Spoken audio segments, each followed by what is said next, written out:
What's going on, guys? This is Matt Marinoff. My co-chair today is Joshua Farber, Seek Real Advisor. And let me tell you a little bit about Josh. First of all, I met Josh, I don't even know now. We're going on 2 years. Been following each other, 3 years on social Three media. years. 3 years. We met each other face to face finally in Florida. Right? It was Florida. I think we met face to face. Yep, when you went to Tampa. When we went to Tampa, we did the Tampa Short Sale Boot Camp Expo. It was kind of like, it's one of those things like go to and one of those things. So let's talk a little bit about Josh Farber, where this young guy's been. He's been in real estate broker since 2003. He's licensed in multiple states, with, to me, I think is amazing. Still holds a license in operating a brokerage in Florida. In New Jersey. Seek Realty Advisor is now, or I guess it has been, is an 100% model. His goal is to provide the tools and support, most importantly, the money they need to grow their business. From 2008 to 2012, this part I think is sexy as hell. 2008, 2012, he was an REO agent working with many banks to sell foreclosed assets. This was I guess a difficult part for him, and I guess for his soul today. He sees himself as a mentor or a coach, and sometimes as a therapist. I agree with the therapist part, obviously, with the nature of the business that we're in.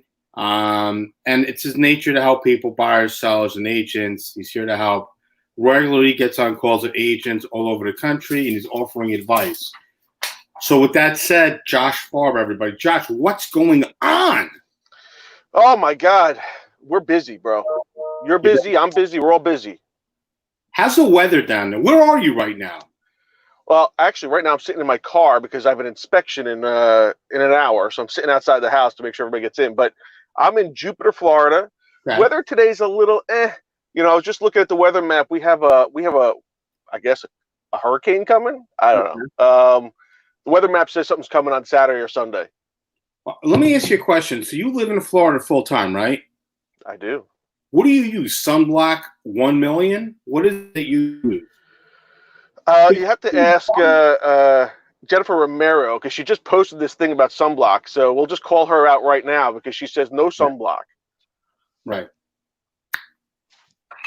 So no sunblock. How's that sweet tea? Hey, you know what? I'm looking for these guys to be sponsors for me. Is that peach or is that lemon? No, bro, it's lemon. Lemon. Lemon. It's got my my boost in it. I don't drink coffee, as you know. I don't drink coffee either. I was always walking around with a Snapple bottle when we were in Tampa. Well, which was good because actually sometimes you get the Mai Tai or the what is it, the mudslide. I'll throw it in a bottle, keep it cold. What's going on by you right now? What are you seeing? Look, there's a couple of questions I'm going to ask. I'm trying to move this thing over. Hopefully it's not going to disconnect me. There's a couple of questions that I want to ask, obviously. One of the questions I want to talk about, let's talk about the market. Let's talk about, where are we going? Where are we headed right now? Are you starting to smell a sense of an early 2006? It's funny because I've been talking about that a lot with a lot of people. And, like you said, I'm a broker in multiple places. I actually have stuff going on in New Jersey and in Florida. And I recently just let my license go in New Mexico. I know, don't ask. But, I see different things going on. And none of us have a crystal ball, right? But I've always said Florida is this weird dynamic because I call it a service state. We don't have a lot of corporate business, and so in New Jersey, New York, you have a lot of higher paying jobs, and things are a little bit more stable there. Maybe they pay better in North Jersey, certainly North and South, right? Right. But I think for the last few weeks, I've been saying that we have this potential of another implosion, especially down here. And then I start to realize that maybe we don't.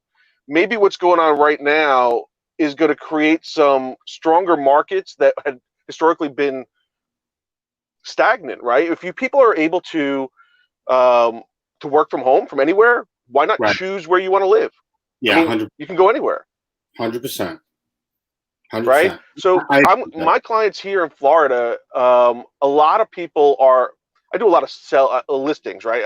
I'm more of a listing agent than a buyer's agent, although I love working with buyers. But a lot of my sellers are upsizing, right? They're trying to get more space because their kids are at home.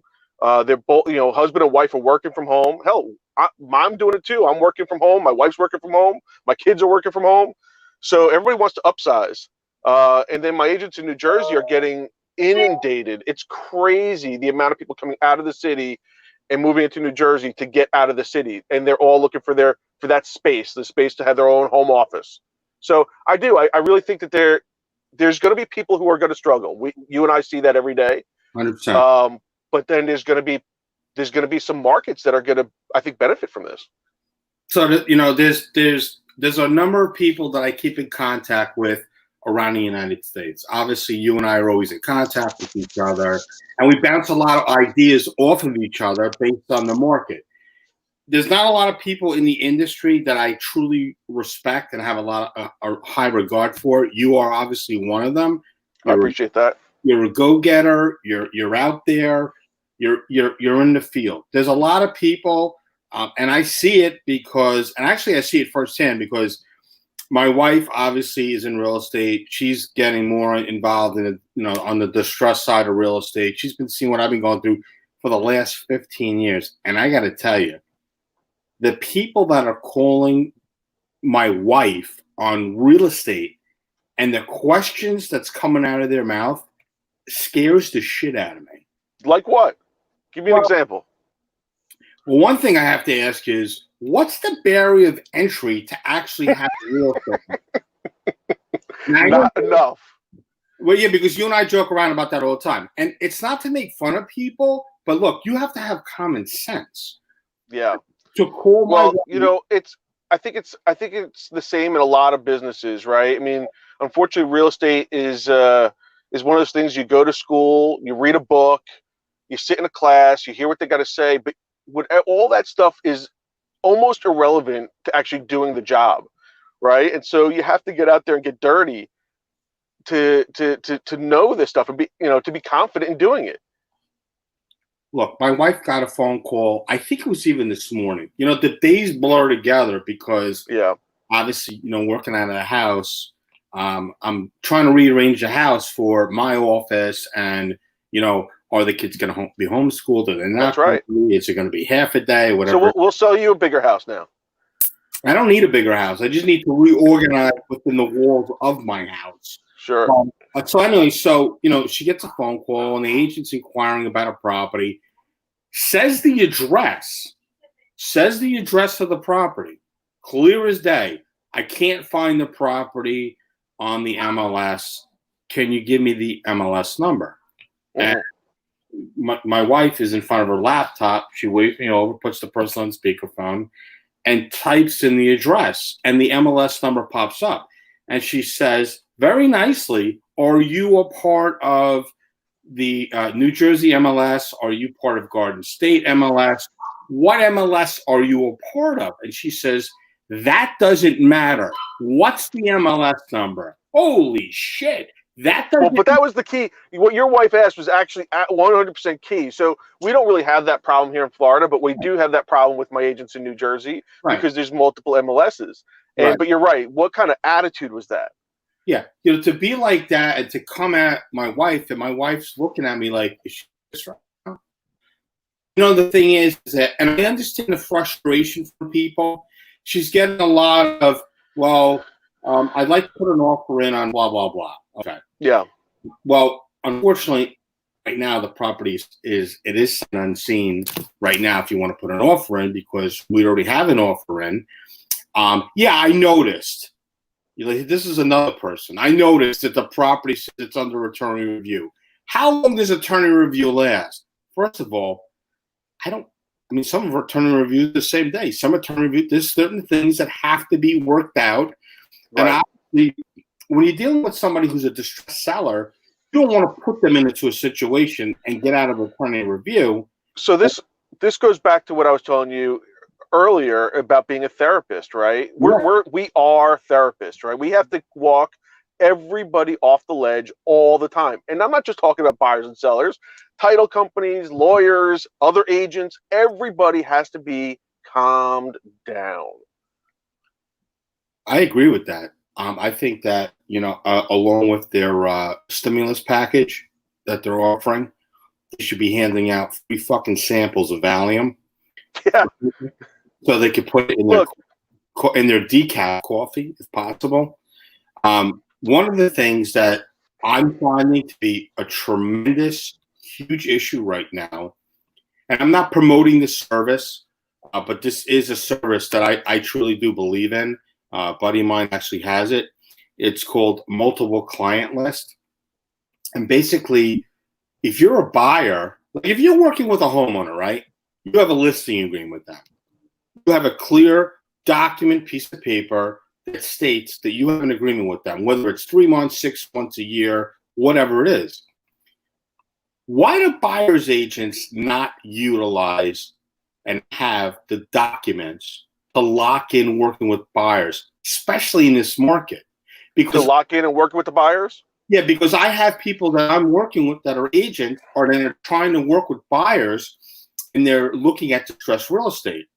Yeah. So when I got turned on this idea, concept, this product, to me, I was like, this is a fucking no-brainer because you're locking somebody into an agreement or contract to work with them. What is your thought on that, working with a buyer, having a buyer's agreement? Every broker everywhere recommends their agents sign a buyer's rep agreement everywhere.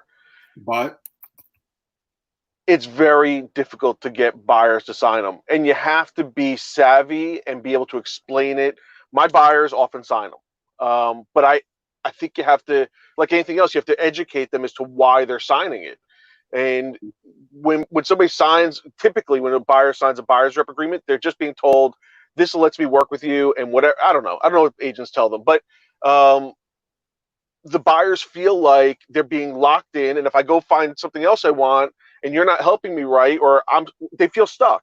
So usually, and I tell this to my agents too, not the first day you meet them, you build a little bit of a rapport. You give them a couple days, build a week, 2, whatever, get them so that you're really working together, and then you approach the buyer's rep agreement and you explain to them why you're doing it. And for me, why do I do it? Because there's a lot of properties that I can bring to you that I can't bring to you if I don't have one.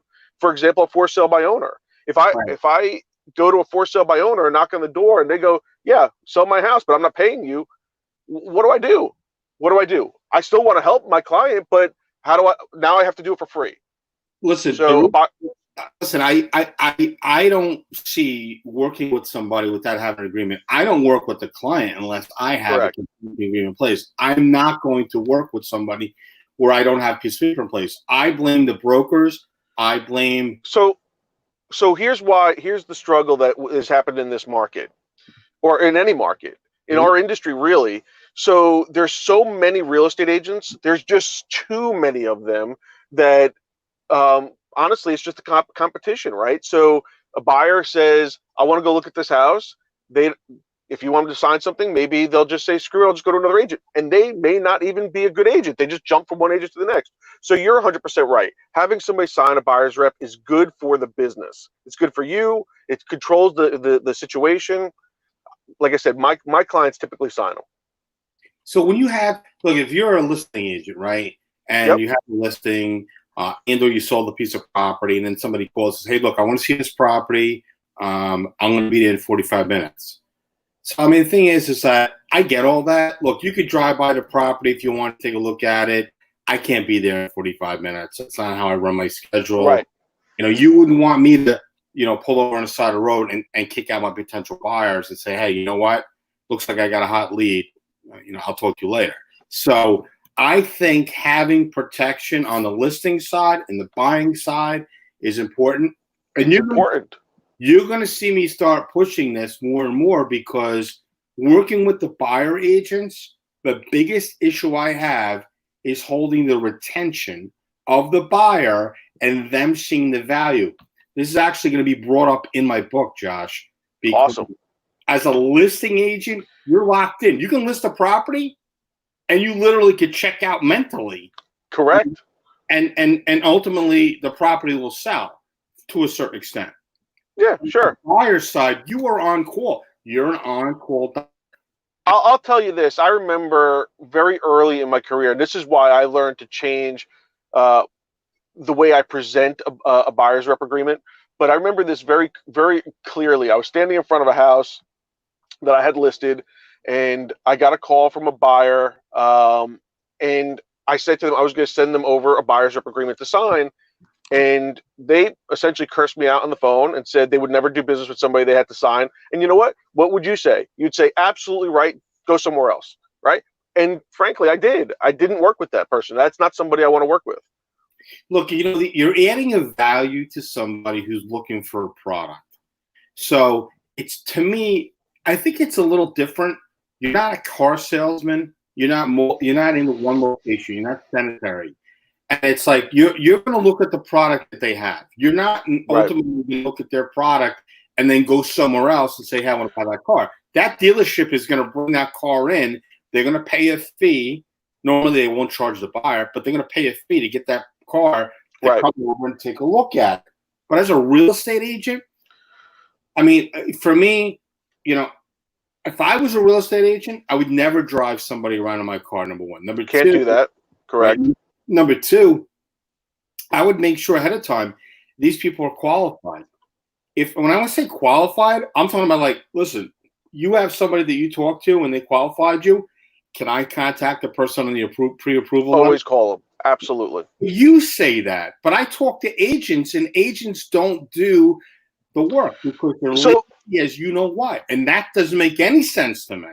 well, so I honestly blame that a lot on the broker, right? And so we'll go back and talk about what I do with my agents. I spend a lot of time, and maybe some of them will chime in on your comments here, but I'm around, I feel 24/7 almost, where it'll be late at night. I'll get text messages and calls from my agents, coaching them and walking them through situations and scenarios.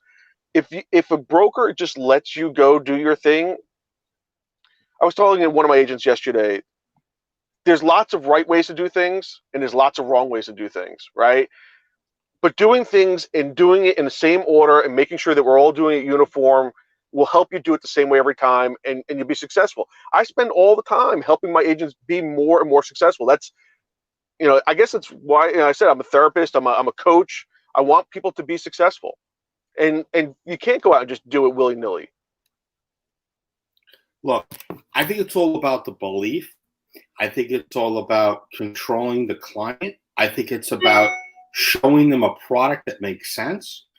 I think that if the agreement outlines, and again, I don't know what the agreement outlines, but I think if you have the product and you have the willingness to actually work, that's the other thing. And you might agree, you might disagree. When you're a real estate agent, the W-2 days, that's gone. You're a Correct. 1099. You have to act as an entrepreneur. And if you don't act as an entrepreneur and you're not fast on your feet, then you know what? Somebody who's a buyer, you should they say, look, I'm going to rip this up because I'm not willing to spend the time that you need. So I learned something a few months ago. I was actually out with Jay Levine, and I learned Jay Levine. Get Jay Levine. That guy's So I was out with guy's hair is amazing. Go ahead. No, he's awesome. I was out with Jay, and I learned something that, and I'm not sure I'm going to say it right at the moment, but people only say no when you haven't given them a reason to say yes. Okay. So if somebody's going to challenge you on a buyer's rep agreement, it's because they don't know why they need to say yes. And everything you're saying is the reason, because we're the professional. We need to get you through this system. We need to get you through this process. And maybe they're saying no because they don't trust you and don't know you, in which case you haven't given them the reason yet to say yes. That's true. Look, at the end of the day, it's about doing the right thing, and it's providing a service. Correct. Most agents have the case of the I want skis, or I need skis, or, no, I saw that person first, or I showed him that house. Well, do you have proof that you showed the house? I think this is a more cleaner way. And honestly, the reason why I put this website up. Well, to be clear, a buyer's rep agreement does not stop prevailing cause, just to be clear. Yeah. But you're right. If it does put in a buyer's mind that they shouldn't be out with somebody else. Mm-hmm. You don't believe that it does prevent from them working with another agent? There are certain criteria that goes into a prevailing cause dispute, and just having a buyer's rep agreement does not stop somebody else from claiming prevailing cause. So, in other words, if a buyer signed an agreement and still goes out and sees a property with somebody else, that other agent could get paid. Now, you have a contract with the buyer, and the buyer may still be obligated to pay you, but it doesn't stop the other agent from doing their job or getting paid from the other side. Right. Understood. Well, look, like I said, prior preparation prevents piss poor production. There you go. That's across the board. So again, struggling agents. What are you working with right now? What's the biggest struggle right now with your agents that you're finding? Exactly what you've been talking about, and my agents. Like I said, I spent a lot of time with them, so they're pretty good. I'm very proud of my agents, but the people that they're working with tend to be, on the other side, I should say, sometimes are a little tough to deal with. I don't want to be completely negative, but you have a lot of inexperienced agents out there. Are real estate agents, for the most part, are you finding, maybe not your agents on your team, but other agents that you're working with, their expectations are all over the place? So I get a lot of calls from people who want to join my companies, right? And you'll be surprised how many agents expect me as the broker to produce everything for them so they can get paid. I mean, literally get the work, do the work, and let them get paid. So you talk about expectations. You're asking me about expectations? No, I'm just telling you that's expectations. That's people's mindset. They have a lot of people have expectations that are a little out there. Yeah. No, I agree 100%. Right. So real estate, I try to explain whenever somebody gets their real estate license to understand that this business, regardless of where you hang your license, Mm-hmm. you are an independent contractor, meaning that your business is your business. So you have to invest in your business to generate work to get paid. All right.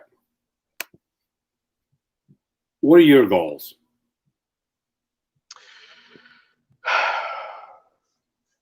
I have this kind of vision where I'm working to grow my brokerage, especially the one in New Jersey, with incredible quality agents who not so much for the purposes of making money. We're in business to make money for sure, but to service and help people, Mm-hmm. right?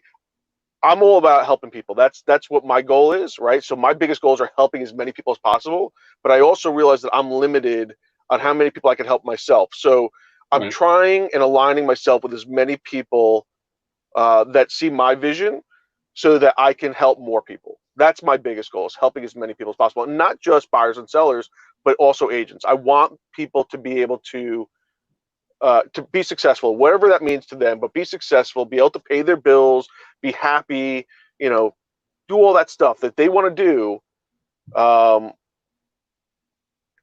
without so much limitation. I can help them get there. I can help everybody get there. Guys, my guest today is Josh Farber, Seek Realty Advisors. If you want to reach out to him direct, the best way to reach out to him is his cell phone. I love when my guests come on here and they actually give out their personal cell phone number. I mean, that means a lot because obviously, they're taking their business serious and they like to speak with people direct. So I'm gonna correct you right there, because you have both my office numbers up, and I will give out my cell phone. My cell phone number is 561-722-3309. Happy for anybody to call me directly anytime. Hold on. Let me edit this. You edit that. It's what is it? 561. Yeah, 772. 722. 7 You get it right. 3309. 09. All right, let's go back. So by doing all that, by supporting my agents, I realize I have to give them more tools, but I also have to make sure they're getting enough money, right? So my office, my companies, both of them, Florida and New Jersey, are 100% models. Agents get 100% of their commissions. All right. How does that work? How does that actually work? Yeah, so we take a small month. Look, it's like signing up for anything else, right? We take a small monthly fee. It pays for tools. It pays for all of our expenses. Small monthly fee, and then we charge the customer transaction fee, right? So the transaction fee comes from the customer, not from the commission, and so the agent really gets 100% of their commission, and we give them everything they need, and they walk away with 100% of their commission. It's the best. And what's the response? What are you getting from people? Are you? I mean, obviously, you can't say. I don't want to say names, but are you pulling people from bigger name agencies that are coming over? So yes, I have talked to people with every franchise, every company that's out there, small, big, it doesn't matter. So we get agents from everywhere. At the end of the day, when an agent realizes that they're paying their big box company, believe it or not, 36% or more, they realize they can put that, if they put that money back into their own advertising, they kill it. They kill it.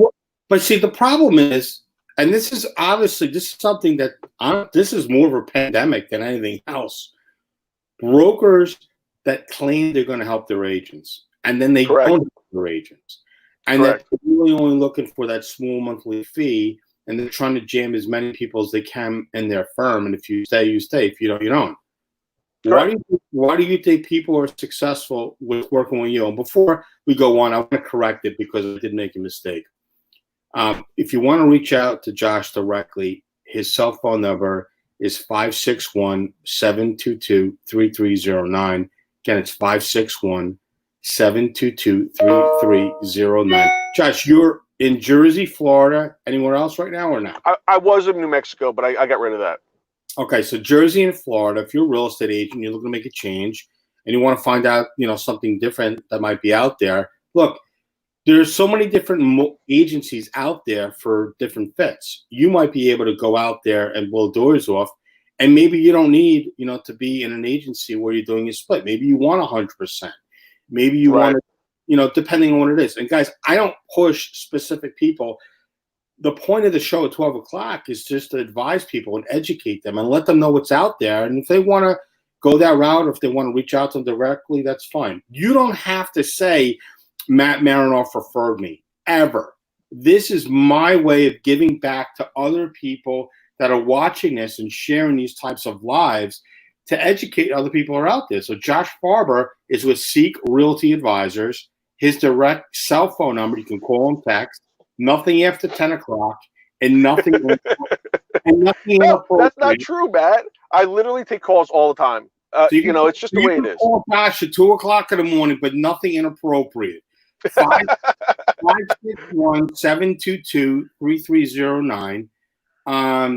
Okay, so really, so you asked me what sets my agents apart. What sets us apart is exactly that. What you just did is I literally will take calls and walk my agents through stuff. If they have a concern, I'm there. You know why I've had agents come from big boxes? Because when they call their team leader or whatever they're called, and the guy is off for the weekend, or it's after 5 o'clock and he's not answering the call, how does an agent move on?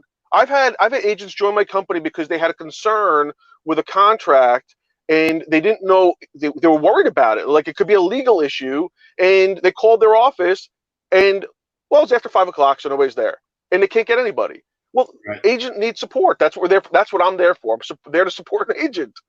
So you don't mind the concept, and I understand where you're coming from, because a lot of people are working smarter, they're not working harder. And every time I've ever spoken with you on a Zoom, on a live, or anything, or FaceTime, you're always happy. Do you ever get stressed out? Do you ever get stressed out with helping other people? Yeah, all the time, right? But you know what? I heard a long time ago, and again, I'm probably gonna say this wrong too, but if if somebody doesn't need you, then you don't have a job. Whatever that saying is, right? Like I have a job because they need me. If they don't, so I'm there to answer the calls. I'm there to be happy. I'm there to look. If I could be frustrated, I might get off the phone with you and be like, man, that was so frustrating. But I'm not going to show that to you. I'm going to be there to encourage you and support you and help you grow. What's funny is that, I asked you, hey, is there anything in particular you want me to ask you? You said, no, ask whatever you want. And I said, if you say ask whatever you want, then I'm going to ask whatever I want because, I might throw some curveballs on you. Open book. Are you excited about the market right now? Yeah, so it's funny because, like we were saying in the beginning, we don't know where things are going. Right now, the market's exciting. Right now, things are hot and on fire. And so, yeah, it's exciting. But even when things turn ugly, look, you made a comment in the beginning about how the foreclosure industry affected my soul. And it did. I spent a lot of time knocking on people's doors and throwing them out of houses. Right? That was tough, dude. And the hardest one I'll never forget because it was a Spanish-speaking family living there. It wasn't their house; they were renting it. I don't speak Spanish. My wife was in the car. I had to have her knock on the door and tell them the house was foreclosed. To watch my wife having the tears come down her face to tell these people, it would hurt my soul. So anyway, reason why I think this market's exciting. Even when anytime things change, there's opportunities, right? Yeah, some people are going to go through some struggles, and that's tough, and it's hard, and we have to live with it. But there's opportunities that will come out of that. So yeah, it's exciting. Let's go back to 2008, 2013, REO market. Yeah. You're working, obviously, not only English-speaking, but bilingual people. Yeah. And you just said that, you had your wife in the car with you and she would talk to the people. And obviously the people would be upset. I understand that it's gut-wrenching. But what would you have done during that time any differently if you didn't do that? Well, I wouldn't have done anything differently. I mean, even if I was maybe if I was in a different business altogether, I don't know. But being in real estate, there wasn't anything else for me to do. And frankly, I think that being in that business was, even though it was hard on me, it was good for me. It gave me some direction. It made sure that I was helping people, even those people who were in foreclosure. Like that particular family I was talking about, it wasn't their house. They were renting. And what was the hardest was the day that I showed up to tell them the house was foreclosed, they didn't know, right? That morning, the owner of the house showed up, knocked on the door, demanded the rent, knowing the house had already been foreclosed on. So, yeah, look, it was important for me to be there at that time. It was important for me to be there to help people, regardless of whether they lost their house. They needed help. They needed to be able to move from that situation to the next one. That's a scary situation. And obviously, that comes up a lot as well, as far as, not picking up the rent. And, I'm going to add that as one of the stories in the book because that just jarred my memory about a story. That's a really good point. What rights do renters have when a house gets foreclosed on and they're sitting in the property? So I could tell you what I did in that situation. I don't know if they had any. Well, they had legal right. I mean, they had a lease, and technically, probably the bank would have had to honor that lease if they wanted to. But what I did is I went back to the asset manager. I explained the situation, and I think at the time cash for keys was like $3,500, and I got them like $7,000. I got them back their rent plus cash for keys. And these are people who really had nothing. This wasn't a big expensive house. This was like a $60,000-$70,000 house they were renting. It was nothing, So I felt like I did a good thing for them, right? And that's what it came down to. Listen, it's important to have people out there in the field like you and me, because unfortunate, like you just said, the landlord showed up the day of. Did they give him the rent? Yeah, they gave him the rent. How much money did they give him in rent? Do you remember? I don't remember, but I'm guessing it was probably $1,200, $13. It was, like I said, it wasn't a big house, but still, it was everything they had. So now they're giving the rent, and you're telling them they got to get out, or the house is foreclosed on. You need Correct. they have to produce a lease. Correct. With the And they document. probably didn't have one, to be honest with you. Right. So what happens in a situation like that? Because we deal with properties. Look, I'm the first person to tell you, does every short sale work? Absolutely not. Do we get hesitation from the homeowners and giving us documentation? All the time. When the shit hits the fan, then they're like, but you guys didn't do blah, blah, blah. Yeah, I don't think so. Right. Everything's about notation covering your ass, unfortunately, in Right. this industry. But what happens in a situation if they don't have a lease? Does the asset manager take into consideration that really there was some fraud that was done? Because obviously the house gets foreclosed on, and now you're thinking or wondering, oh my God, now what? Now they're panicked. So they generally had no idea that the house foreclosed on. They had no idea. Yeah, they had no idea. So, you know, in a lot of situations, I think that when it comes to tenants, landlords would do that. They would collect the rent, not pay the mortgage. And what rights do the tenants have? Like I said, probably very little. I don't know if the bank would be obligated to uphold that lease, or if they would just go to court and get it, vacated. But at the end of the day, my job was always to get the house vacated, right? That was my job. So the asset managers I worked with, look, a lot of them that I worked with between 2008 and 2012 are gone. They're not in that business anymore. They've moved on to all sorts of different things. Yet I'm still in contact with them because I had great relationships with them. And it came down to situations like this where they trusted me, they respected my feeling of the situation, and they helped me take care of it in the right way. I mean, that's amazing. It's amazing to have that type of, ethics and morals and working with people that really don't know what their options were, or are their options. That's why we're always about people knowing what their options are. Right. Right. So you said, let's get back to you're excited about the market right now. I am. I'm excited about the market. I think there's a lot of opportunity coming in a lot of markets. Like I said before, places that may have not seen some change in a while. I think people are going to be able to move, be closer to family, wherever they want, and work from home. So I think there could be a lot of changes, a lot of movement going on over the next maybe next year or so. I must be ahead of the curve because I got my mom living in my house. I got my mother-in-law living in the house. I got 3 dogs. Dude, it's like Ringling Brothers and Bottom in my house. I've got to get out, Josh. I'm almost thinking about, like, do I go to Home Depot and, like, buy one of those outdoor sheds, They sell them on Amazon now. You just have it delivered to your backyard. and slap on one of those air conditioning units, run a power switch in my house, take a 5-gallon bucket, put a plastic bag in it. I mean, just call it a day and go out there and do my thing. I don't know. But so they've been here for a while, and then the whole virtual thing. Like for me, I've been virtual for years. So people are like freaking out. They got to work from home, whatever. They got to make spaces in the house, work on the dining room table. I mean, I had one lady. She had a walk-in closet. She turned into a home office. It's crazy. Yeah. It's crazy. I believe it. I'm working at the bar while my wife works in our guest room. Yeah. Well, not for nothing, dude. But I seen your bar. You know what the bar overlooks your backyard and your pool. That's the bar. Thanks for the invite, by the way.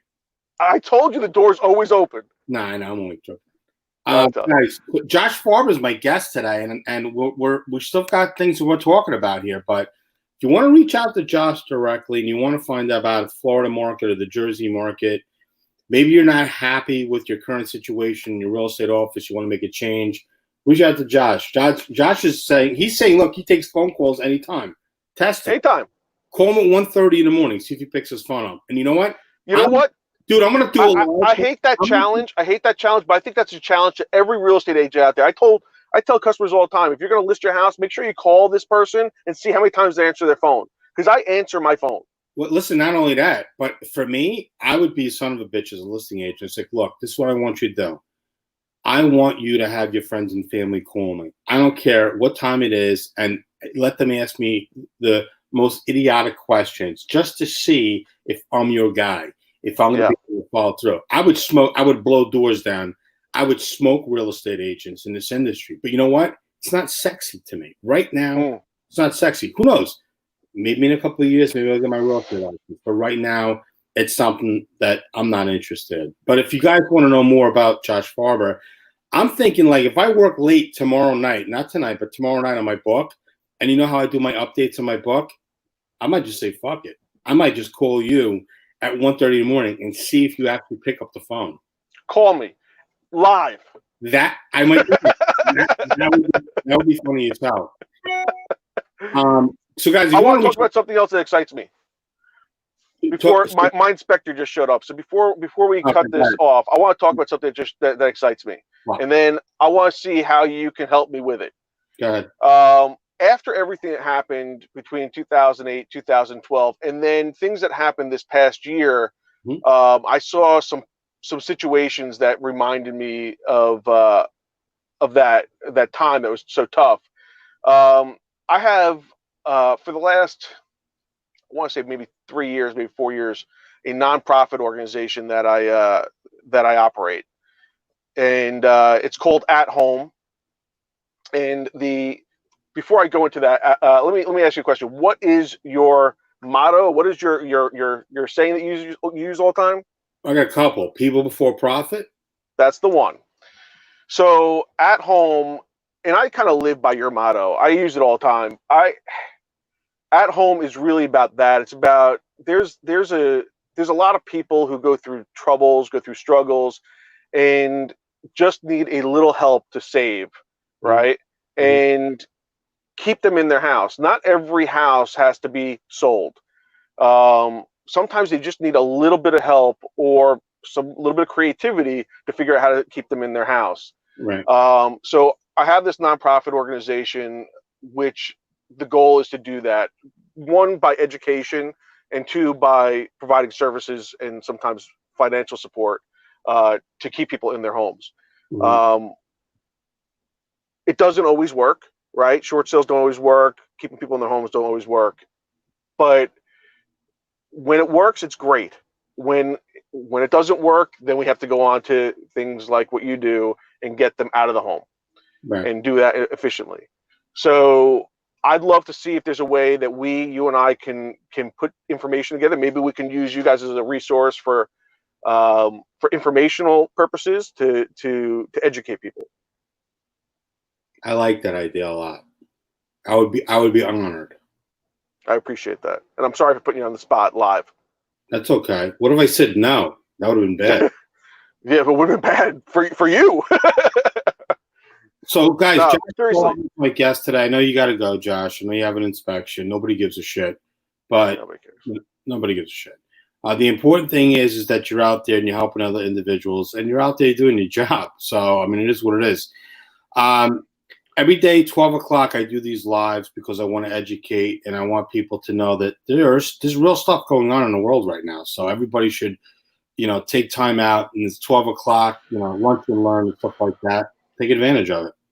One of the things I just want to tell you before I go, when the market stopped, when everybody in New Jersey locked down and everybody in Florida locked down, and everybody stopped, I kept telling my agents to get themselves out there through marketing, right? You couldn't get out, you couldn't go out and meet people, fine. Do as much marketing as you can. I had a ton of my agents tell me they were just going to wait and see where the market went. Yeah. And I told them they were stupid. Yeah. And I pushed and advertised and pushed and advertised.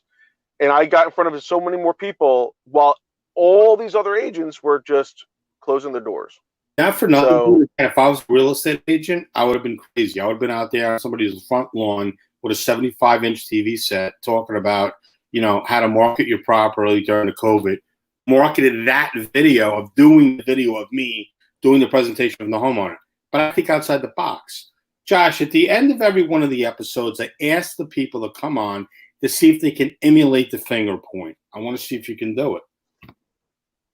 I'm going to give you a solid 8. I'm going to give you a solid 8 because you ran right into it. I love it. Josh, thanks so much for coming on. I really appreciate it. I know you got to run. I appreciate you, brother. So good luck. Listen, help me get At Home bigger. Let's get it out to the public. I want to help as many people as possible. I'm definitely interested in hearing about what you have to say. I'm definitely interested, 100%. Very good, sir. Appreciate your time. All right, I'll talk to you soon. Take care. Thank you.